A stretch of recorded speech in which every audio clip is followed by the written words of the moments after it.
कि ईरान ने बिल्कुल बंधक बना करके दुनिया के देशों को कैसे रखा हुआ है। आज हम उस पहलू की बात करेंगे और आज हम यह समझने का प्रयास करेंगे कि शायद ईरान की जो हरकतें हैं वो पनिशमेंट लायक हैं, यानी कि उसे अब दंड मिलना भी चाहिए और दुनिया के देशों को चाहिए कि वो इस विषय पर यूएन की मदद लेते हुए आगे बढ़ें। और इस पूरे विषय को जब हम डिस्कस करेंगे तो बहुत से पहलुओं को एक अलग नजरिए से देखने का प्रयास करेंगे।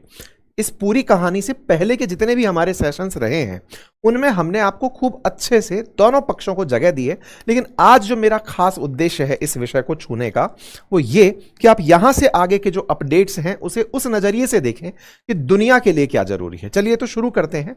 सबसे पहले एक अपडेट कि ट्रंप ने हाल में अमेरिका के 3 डेस्ट्रॉयर्स को स्ट्रेट ऑफ हॉर्मुज से पार करवा दिया है। आप में से कुछ लोग कहेंगे ये कौन सी बड़ी खबर है। दूसरी खबर यह है कि सऊदी अरब और कुवैत ने अपने एयरबेस इस्तेमाल करने की अमेरिका को इजाजत दे दी है। फिर कहेंगे कि यह कौन सी बड़ी खबर है। चलिए मैं दोनों ही बड़ी खबरों के मायने बताता हूं। और तीसरी बड़ी खबर यह है कि यूनाइटेड नेशन सिक्योरिटी काउंसिल में दुनिया भर के देश अब ईरान से स्ट्रेट ऑफ हॉर्मुज खुलवाने की कहने गए हैं कि कहिए इससे कि यह रास्ता निकालने दे।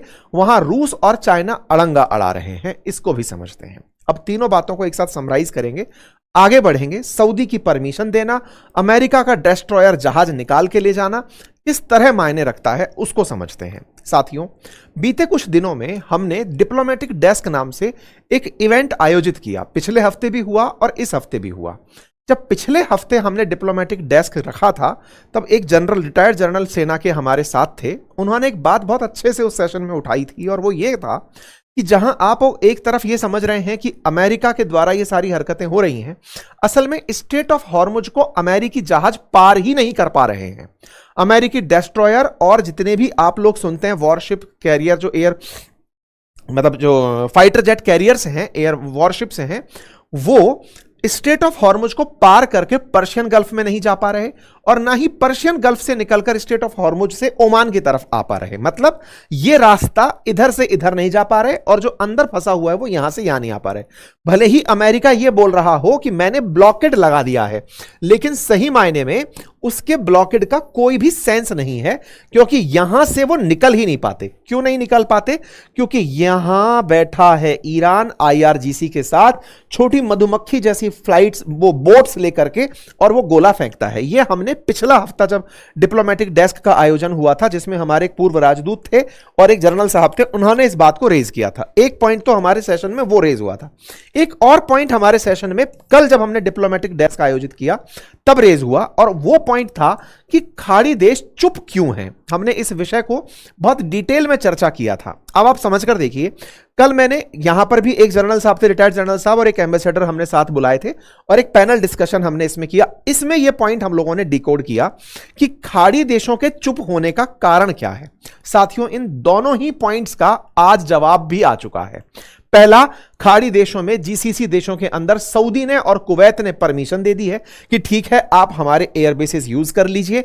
और दूसरा, अमेरिकी जहाज यहां से पार हो गए हैं। मतलब जिस तरह के हम लोग यहां पर पैनल डिस्कशन कर रहे हैं, उन पैनल डिस्कशंस के रिजल्ट्स भी अब आने लगे हैं। हम आपके सामने उन चर्चाओं को रख पा रहे हैं अपडेट्स के रूप में। एकदम ताजा अपडेट। ये खबर बड़ी क्यों है, अब इस तरफ हम बढ़ते हैं। सिलसिलेवार तरीके से घटनाओं को जोड़ते चलिएगा। देखिए क्या हुआ। अमेरिका और ईरान के बीच में मध्यस्थता कराने का पाकिस्तान प्रयास कर रहा है कि ये लोग एक बार सेटल हो जाएं और स्ट्रेट ऑफ हॉर्मुज खुल जाए।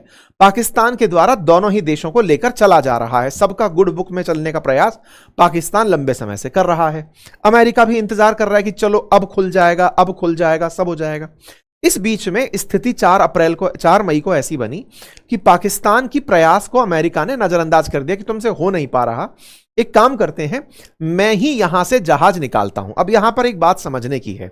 देखिए, अमेरिका इंतजार में थे कि भाई अब जाकर के ईरान वाले मानेंगे, स्ट्रेट ऑफ हॉर्मुज से जहाजों को जाने देंगे। बकायदा अमेरिका के विदेश मंत्री ने पब्लिकली यह अनाउंस किया कि हमने एपिक फ्यूरी खत्म कर दिया है। हमारा जो हमले का जो कार्यक्रम था ईरान पर, वो हमने हॉल्ट पे डाल दिया है। हमारा सीज फायर अब कंटिन्यू चलेगा, हम हमला नहीं करेंगे। पब्लिकली अनाउंस करने का मतलब था ईरान को यह संदेश देना कि युद्ध रुक गया है भाई, तुम इसको अब छोड़ दो। ऐसे में अमेरिका प्रोजेक्ट फ्रीडम अनाउंस करता है। अब इन सारी तारीखों को मैच करिएगा। ये प्रोजेक्ट फ्रीडम जो पॉज आप सुन रहे हैं ये कैसे शुरू हुआ, मैं आपको वो बताता हूं। 4 तारीख को अमेरिका अनाउंस करता है कि मैं प्रोजेक्ट फ्रीडम शुरू कर रहा हूं। मतलब क्या था, जो खाड़ी के अंदर, जो फारस की खाड़ी वाली साइड यानी सऊदी वाली जो साइड है, उस तरफ जो फंसे हुए जहाज हैं, लगभग 500 से अधिक दुनिया भर के जहाज ऐसे हैं जो ऑयल से लोडेड हैं या खाली हैं, सामान लेकर गए थे, वो उस तरफ फंसे हुए हैं, वो स्ट्रेट ऑफ हॉर्मुज पार नहीं कर पा रहे। ट्रंप ने जब दुनिया के देशों को देखा कि कुछ करना ही नहीं चाह रहे यार ये लोग, तो ट्रंप आए और उन्होंने प्रोजेक्ट फ्रीडम अनाउंस किया कि एक काम करता हूं, मैं यहां से जहाजों को निकलवाता हूं।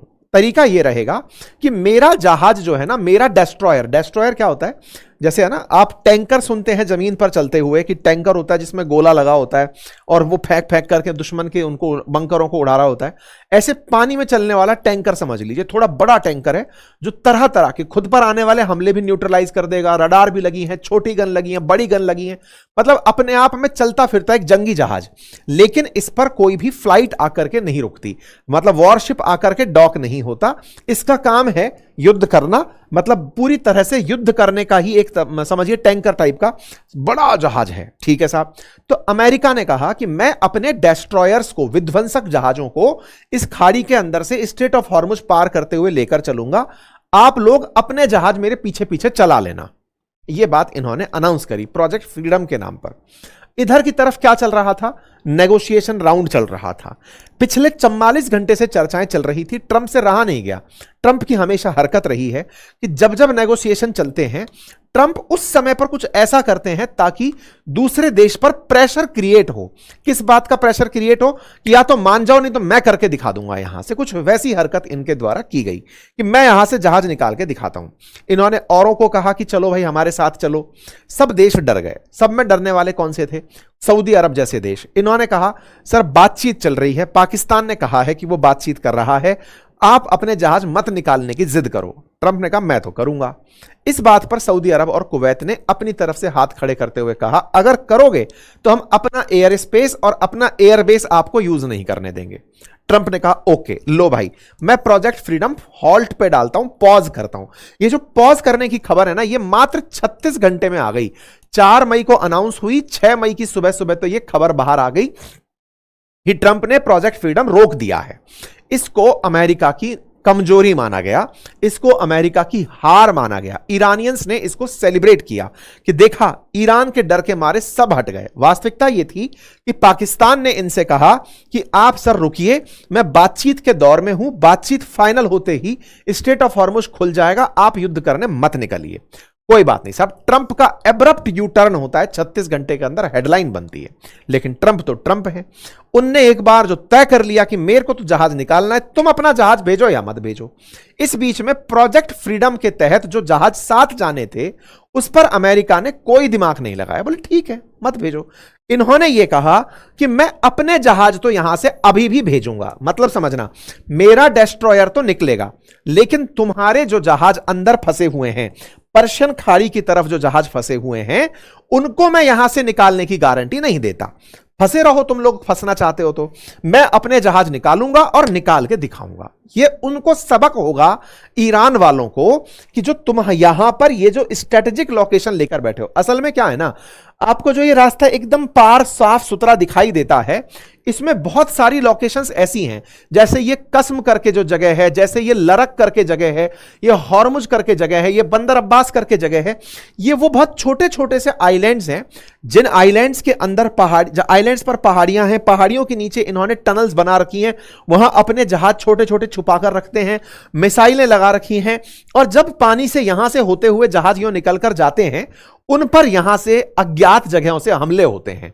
मतलब यहां से, और सबसे बड़ी बात क्या है ना, जब कोई जहाज यहां से निकलेगा तो लेकर कोई वो आयरन स्टील तो लेकर जा नहीं रहा, वो अपने साथ तेल लेकर जा रहा होता है। तेल में तो एक मतलब माचिस की तीली भी बवाल मचा सकती है। यहां से कहीं भी अज्ञात जगह से, मतलब आप समझकर देखिए, ये लोग इतना ज्यादा स्ट्रेटेजिक जगह का ईरान वाले फायदा उठा रहे हैं कि यहां से लेकर के यहां तक ये पूरा पूरा जोन इन्होंने अपने पास कैप्टिव के रूप में रख लिया है कि तुम यहां से निकल के दिखाओ, मैं तुम्हारा शीशा फोड़ूंगा। ये बिल्कुल वैसे है, दो पहाड़ियों पर दो लोग, बहुत सारे लोग खड़े हुए हैं, नीचे से बहुत महंगी महंगी गाड़ियां जाना चाहती हैं लेकिन डरती हैं कि ऊपर से कोई पत्थर मार देगा, पत्थर मार देगा तो मेरा शीशा फूट जाएगा। आप गाड़ी रोककर उनको पकड़ने भागोगे, वो छुप जाएंगे,